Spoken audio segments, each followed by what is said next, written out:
PowerPlayChess, brought to you in association with Kagi. How do you play for a win with black against a weaker opponent? Often not so easy, particularly if your opponent is young and theoretically absolutely on it. Well, let's have a look at the game between Christopher Yu and Fabiano Caruana from round 5 of the US Championship, because we have exactly this scenario. Of course, Caruana leading in the tournament after 4 rounds, and he would want to target Christopher Yu, he's 17 years old. He's already a very strong player. It's rated 2590. But for Caruana, who's kind of knocking on 2800, of course, he wants to play for a win. So first of all, Caruana plays c5, inviting white to play e4. Then we could have a sharp Sicilian. But Yu sticks with an English. b6, I like this. I used to play this a lot in my professional playing days. I had really good results against weaker opponents. Of course, playing a queenside fianchetto is pretty normal, but it's still a bit left field. Makes your opponent think a bit. And Christopher Yu goes for the Marozzi bind. Okay, I think Caruana would not be unhappy with this. But if you just go for a straight hedgehog with d6, not so good to have an early fianchetto. So Caruana plays very cleverly here, actually. He plays a very provocative move, knight f6. That's what you want to do. You want to tempt your opponent forward. So he's inviting e5, but then the knight hops in, and that's pretty imbalanced. Bishop b4 check, maybe knight c6. Is that pawn too far advanced on e5? So Yu plays it safe and plays bishop d3. Okay, of course, it's an excellent square for the bishop. But there's one little drawback, that after knight c6, you can see that knight is under fire. So white needs to just break for a moment before continuing development. And Yu exchanges on c6. But now look at that great big hole on d4. A bishop could sink itself in on d4 and black would be really fine. So it's very important that white reacts here. e5. Pushing that knight back, and bishop f4. So white has gained space in the center. Now, if white can consolidate this space, then this is wonderful. The bishop streaking down to the king side and, potentially knight e4 and knight d6. So, again, black has to play in a slightly unorthodox way to kind of justify this. Castle's queenside. I think if you go kingside here, that's really not good with the bishop pointing down here. So castle's queenside. So we do have imbalance. And you can see that the queen on the same diagonal as the bishop. f6 is a possibility here, because that bishop is unprotected. So that's why bishop g3 was played. And now Fabi seizes the chance to try and get things going straight away with h5. Bishop h4. Good move.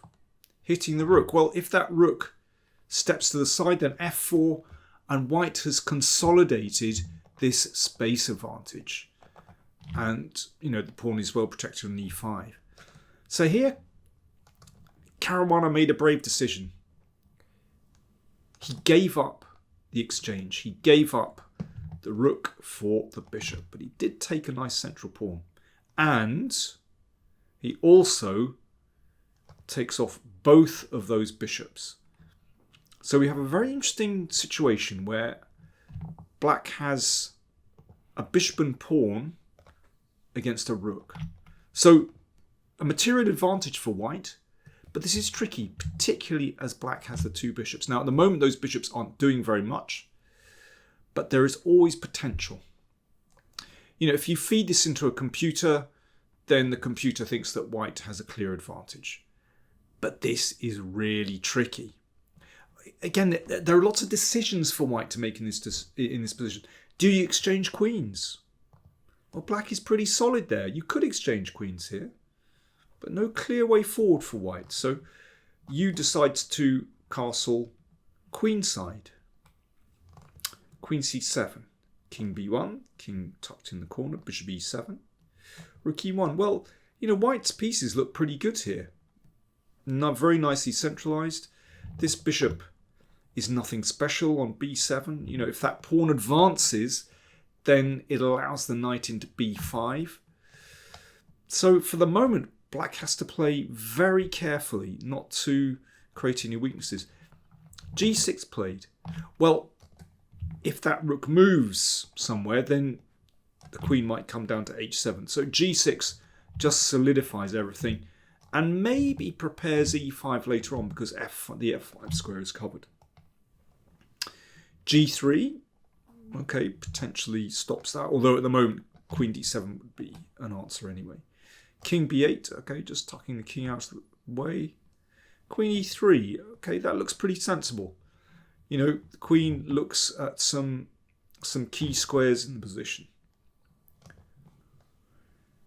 I really like this next move. I mean, it's absolutely not clear what black is trying to achieve in this position. But bishop a6 is one of those little provocative moves that is troublesome for white. White should be better here. But what do you do about bishop a6? Well, you played it safe and just played b3. But that move has consequences, because you can see these dart squares are potentially weak. Best move is knight e4. That's where the knight wants to be, looking at these key squares. And of course that pawn can't be taken because simple double attack. So in a sense, bishop a6 was a bit of a bluff actually by Caruana. But you played it safe, played b3. And the bishop dropped back to c8. And if knight e4, then e5, I can understand why you perhaps thought twice about this. And those bishops starting to work. So that's obviously why he played f4. He just wanted to shut down that possibility. h4. That's nice. The rook may or may not enter the game. Queen e5. So now you is thinking, okay, let's try and simplify here. If the queens are exchanged, then that is definitely very promising for white. The knight lands on e4 looking at those squares. There's also rook f1 looking at the backward pawn on f7. But Caruana just plays f6. Very cool. He's prepared to play that endgame because there are no entry points for white's rooks. But Yu comes back. He's obviously content that, this is perhaps a little bit weaker. But watch what happens. An exchange on g3 and then e5. Caruana plays this move anyway. Exchange on e5. Now, watch what happens if queen takes pawn. This didn't happen. But queen takes pawn, check. King a1. An exchange here. Bishop f6. Well, that's pretty tasty. And you can see the consequences of this pawn advance to b3. If that pawn were on b2, then life would be very different. But, black has conquered the second rank. That bishop is slicing down. Very uncomfortable position for white. So that is a consequence of the pawn advancing to b3. So that wasn't played. Rook h1. Bishop c5. It still feels as though white is okay here. White is the exchange up and is well coordinated. But it's incredible how the game turns. And this is very hard to foresee a couple of moves ago. Exchange here and queen d6. And actually, black is in the driving seat now. I just want to give you a little illustration of the consequences of playing b3. So in this position, you played g4 to prevent bishop f5. Well, I understand that, but let's have a look at rook d1 instead. So a check on f5. And now a fantastic move, bishop b4. So if rook c1, queen d4, this drops. And if rook takes d6, bishop c3 is mate. There you go.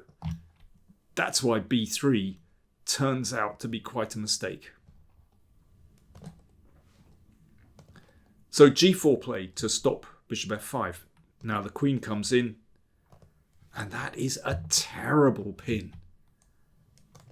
And Caruana is in the driving seat now. It's really hard for white to extricate himself from this pin. a5, that's a sign that black has all the time in the world. Gives the king an out in some positions, but also that pawn push could be very annoying for white. That's why it was blocked. Queen e4 played. This one is now attacked. That's quite nasty. Queen f6. King c7. g5, trying to secure that pawn. Caruana comes back. There's just an unshakable grip on the position. Some checks at the other end. In fact, black's king finds safety. And now the threat is queen d2. And that bishop will take the knight. And white is lost here. U tries b4. I mean, this is just an attempt to stir muddy the waters. But queen takes c4 it just cleans up basically. b5 isn't checkmate, by the way, because that can be taken, and there's a pin, of course. So queen e8 takes with check. Queen comes back. Pin is still an absolute pain, and the king can avoid these checks. Queen takes g6. There's not a lot to be done. And now, finally, that bishop joins in the attack. And this is absolutely fatal with the queen coming down here. On b3. Obviously, queen a2 is checkmate. But queen b3 also an option. And the game finished like this. And check. And that was the final move of the game. Christopher Yu resigned. If, let's see, king e1, then it's just mate on the back rank. And let's say knight e2, well, that's also checkmate. Okay, we'll leave it there. I think such a good game from Caruana. He knew exactly kind of how far to push things, how to create imbalance, and just to create a situation where, even though objectively white was better, in fact there were so many difficult decisions to make. And it's this move, bishop a6, that I would highlight as an excellent move.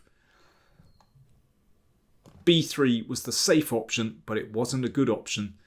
And although white is still okay here, things went really badly wrong later because these dark squares were weakened. Anyway, that was the final position, but that wasn't the end of the drama in the game. I mean, this was incredible what happened. Now, I didn't see this. I've seen footage of what happened at the end of the game. I saw, Christopher Yu obviously very upset. I understand that. And he kind of scrunched up his score sheet a little bit. But then something happened afterwards. And I'm reading now an official statement from the St. Louis Chess Club. At the conclusion of his game on October the 16th, Grandmaster Christopher Yu crumpled his score sheet, stormed out of the tournament hall, and struck a videographer from behind. The St. Louis Chess Club immediately provided assistance to the videographer and called the police, who responded. That sounds drastic. Chief Arbiter Chris Bird expelled Yu from the tournament due to gross violations of our Code of Conduct and the US Chess Safe Play policy. The St. Louis Chess Club fully supports this decision and has banned Yu from the club. Yu's results from rounds 1 to 5 will be annulled and the tournament standings will be adjusted accordingly. Players scheduled to face Yu in the remaining rounds will receive a bye, granting them an additional rest day. We take player conduct seriously and do not tolerate violations of our standards. We acted swiftly to address this situation, ensuring a respectful and safe environment for everyone involved in the tournament. Wow. Well, pretty drastic. Listen, I don't know exactly what happened, but I don't know what it is in the water in St. Louis, but it all seems to kick off there. And I hope everyone involved is okay, including Christopher Yu, actually. I mean, with the police called, wow, that's escalating matters. So, yeah, I hope everyone is okay and we can move on from that. I feel really sorry for Fabiano Caruana, actually. He won a really great game. And unfortunately, looks like he's been penalised because that result won't stick. Anyway, we'll see what happens. He seems to be he's still leading the tournament, but anyway, we'll see what happens over the next few rounds. Thanks for watching.